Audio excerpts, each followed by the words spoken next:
guys, welcome back to CPSC Elites. In last part we left at the starting of asexual reproduction, so let us continue to it. Many single-celled organisms reproduce by binary fission. So what binary fission means is where a cell divides into two halves and each rapidly grows into an adult, like for example of amoeba and paramecium. So we all have studied this earlier also. So look, this is the amoeba, है ना, with the nucleus. Let me show you the nucleus. Here is its nucleus.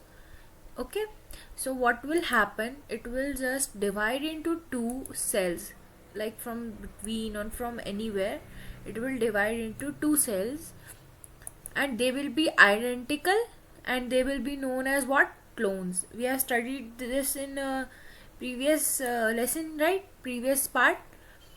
So let me show you how the two parts will be formed. Two smaller daughter cells will be formed as shown in the diagram in the previous page. We all have seen that. Okay, now just the nucleus will be divided just like that. So binary fission means bi means two. Okay, so the cell will equally divide into two. Okay, so this kind of division will be called as, reproduction will be called as binary fission. Okay, remember that. और इसका example amoeba और paramecium है. Paramecium का मैं आपको slide दिखा दूंगी last में, और अभी पैरामीशियम भी हम प्रीवियस क्लासेस में पढ़ चुके हैं वैसे तो. Let me show you it's slide right now. Okay, just a second.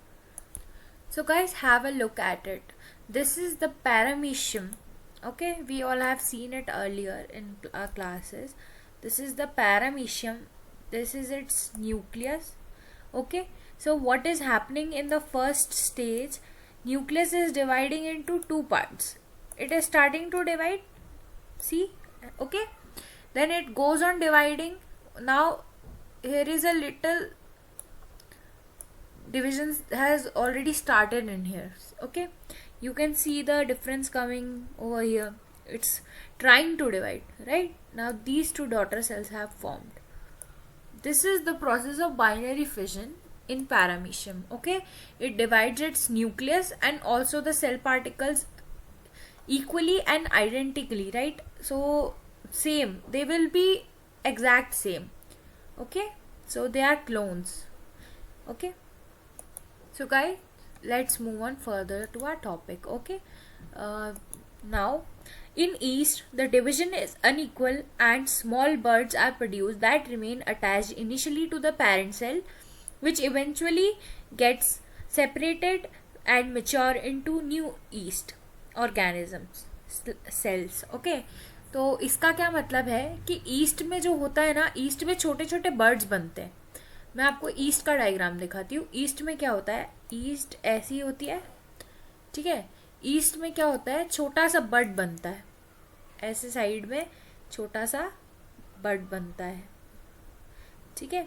और ये बड जो है बिल्कुल वैसा ही है जैसा हमने पहले पढ़ा था, है ना, बिल्कुल वैसा ही है. और बड बनेगा, उसके बाद ये बड जो है सेपरेट हो जाएगा, ठीक है, रहेगा आइडेंटिकल बट छोटा रहेगा, ठीक है. फिर वो बड़ा भी होगा, मैच्योर होकर बिल्कुल पेरेंट सेल जैसा दिखेगा, ठीक है. तो ये थोड़ा अलग है बाइनरी फिजन से, है ना. अब आगे बढ़ते हैं अपन.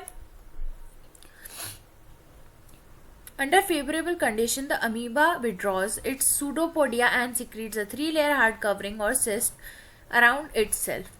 अब इसका क्या मतलब है ये अपन समझते हैं कि जब अमीबा क्या फेवरेबल कंडीशंस में नहीं हो पाता है ना, सूटेबल कंडीशन नहीं मिलती उसको, जब वो डेंजर में होता है, तो वो क्या करता है, सूडोपोडिया. सूडोपोडिया क्या होता है, एक अलग से एक्सटेंशन होता है, उसके ही सेल का एक्सटेंशन होता है. ये अपने सेल को ही आगे मतलब एक्सटेंड कर सकता है, क्योंकि ये तो कुछ भी शेप बदल सकता है, इनडेफिनेट शेप होता है. तो ये ऐसा करके अपना सूडोपोडिया निकालता है.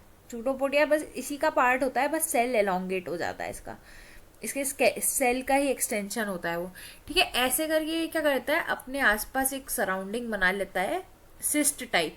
सिस्ट क्या होती है, एक हार्ड कवरिंग होती है जो टूटती नहीं है, ठीक है. तो अनफेवरेबल कंडीशंस में ये क्या कर लेता है, वो 3 लेयर्ड हार्ड कवरिंग बना लेता है या सिस्ट बना लेता है, जिससे वो क्या रहता है, प्रोटेक्टेड रहता है अनफेवरेबल कंडीशंस में। ठीक है, तो इससे क्या होता है, ये बहुत सालों तक ऐसे रह सकता है इसी कवरिंग में, सिस्ट में। ठीक है, और इस फिनोमेना को क्या कहते हैं, एनसिस्टेशन। ठीक है, एनसिस्टेशन कहेंगे इसे। तो एनसिस्टेशन क्या होता है, वो प्रोसेस जिसमें अमीबा अनफेवरेबल कंडीशंस में सूडोपोडिया निकालकर 3 लेयर्ड हार्ड कवरिंग या सिस्ट बना ले। ठीक है, when favorable condition return, the encysted amoeba divides by multiple fission and produces many minute amoeba and pseudopodiospores. The cyst wall bursts out and the spores are liberated in the surrounding medium to grow up into many amoebae. This phenomena is known as sporulation. Let me explain you this properly. Okay, see here I will show. So guys, ये diagram देखो। अब इस diagram में हमने क्या करा है कि हमें पता चला कि ये जो 3 लेयर की कवरिंग होती है, ये हमारी कवरिंग है, तो ये जो 3 लेयर की कवरिंग क्या होगी, बर्स्ट हो जाएगी। तो अंदर क्या है, ये हमारे सूडोपोडियोस्पोर्स हैं या फिर मिनी अमीबा है। क्या है, अमीबा बिल्कुल अपने जैसे अंदर बना लेता है, इसको स्पोर्स बोलते हैं, और अमीबा के केस में इसको सूडियोस्पोर्स बोलेंगे। ठीक है, अब क्या होगा, ये जब 3 लेयर कवरिंग जब बर्स्ट होगी तो ये अमीबा क्या होंगे, बाहर आ जाएंगे। फिर उसके बाद ये क्या करेंगे, ग्रो करेंगे और आगे स्पीशीज बढ़ाएंगे। ठीक है, तो ये हमारे सूडियोस्पोर्स हैं, सूडियोपोडियोस्पोर्स हैं या सूडियोस्पोर्स बोल सकते हैं हमने। ये इसकी कवरिंग है जो बर्स्ट हो जाएगी। ये कवरिंग भी क्या है, इसके सेल का एक पार्ट ही है, सूडोपोडिया से बनी है ये कवरिंग। ठीक है, सिस्ट बोलते हैं इसे। ठीक है, अब अपन आगे बढ़ते हैं और इस प्रोसेस को क्या बोलेंगे, स्पोरुलेशन। ठीक है।